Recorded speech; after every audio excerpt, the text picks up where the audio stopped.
നിസ്സാരമായ കാര്യമല്ല നടന്നുകൊണ്ടിരിക്കുന്നത്. ഇന്നത്തെ ലോകഘടനയിലെ ഏറ്റവും പ്രകമ്പനശേഷിയുള്ള ഡെവലപ്മെൻറ്റ്സാണ് ഒരർത്ഥത്തിൽ നടക്കുന്നത്. പക്ഷേ അത് ആ ഒരു അതേ പ്രവേഗത്തിൽ അതിനി മുന്നോട്ട് പോകുന്നതെന്ന് ഞാൻ പറയുന്നില്ല. കാരണം the centre of all this development Trump എന്ന് പറയുന്ന മനുഷ്യനാണ്. The most impulsive politician in the planet എന്ന് പറയാവുന്ന ഒരാളാണ്.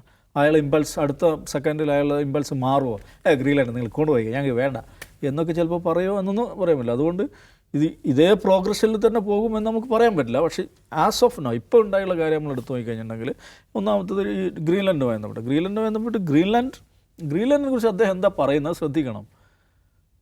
അത് I am going to buy എന്നുള്ളതാണ്. നിങ്ങളതെനിക്ക് വിൽക്കണം എന്ന് പറഞ്ഞാൽ എന്താ, ലളിതമായിട്ട് പറഞ്ഞാൽ എന്താണ്, ഗ്രീൻലാൻഡ് എന്ന് പറയുന്നത് മറ്റൊരു രാജ്യം അല്ലെങ്കിൽ മറ്റൊരു രാജ്യത്തിൻ്റെ ഭാഗമായുള്ളൊരു ടെറിട്ടറി, ഒരു ഓട്ടോണമസ് ടെറിട്ടറിയാണ്. ഡെൻമാർക്കിൻ്റെ ഭാഗമായുള്ള ഒരു ഓട്ടോണമസ് ടെറിട്ടറിയാണ്. ആൻഡ് അത് ഡെൻമാർക്ക് നാറ്റോയിലൊരു സഖ്യകക്ഷി കൂടിയാണ്. അത് വിട്ടേക്കൂ എന്ന് പറഞ്ഞാൽ അതെനിക്ക് തരണം, ഞാനത് പർച്ചേസ് ചെയ്യാൻ പോവുകയാണ്, നിങ്ങൾ എനിക്കത് വിൽക്കണം എന്ന് പറഞ്ഞാൽ അതിൻ്റെ അർത്ഥം എന്താണ്? സോവറിറ്റി എന്ന് പറയുന്നത് ഒരു നെഗോഷ്യബിൾ കമ്മോഡിറ്റിയായി മാറുകയാണ്. അങ്ങനെ ലോക ചരിത്രത്തിൽ ഉണ്ടായിട്ടുണ്ടോ? സോവറിറ്റി, ഫ്രീഡം എന്നൊക്കെ പറയുന്ന കാര്യം എന്താണ്? ഒരു നെഗോഷ്യബിൾ കമ്മോഡിറ്റി മാത്രമാണ്. ഞാൻ പൈസ തരുന്നു, നിങ്ങളുടെ സോവറിറ്റി ഞാൻ എടുക്കുന്നു. അതെങ്ങനെ സംഭവിക്കുക? അപ്പം ഞാനത് വാങ്ങാൻ പോവാണ്, നിങ്ങളത് എനിക്ക് വിൽക്കണം എന്ന് പറയുന്നു. അത് പറ്റില്ലെന്ന് പറയുമ്പോൾ ആളെന്ന് പറയുന്നു, ഞാൻ ടാരിഫ് അടിക്കും എന്ന് പറയുന്നു. ടാരിഫ് അടിക്കുന്ന ആരാണ് പറയുന്നത്? ഇവരേറ്റവും ക്ലോസസ്റ്റ് ആയിട്ടുള്ള യൂറോപ്യൻ യൂണിയനോട് 10 മുതൽ 25%.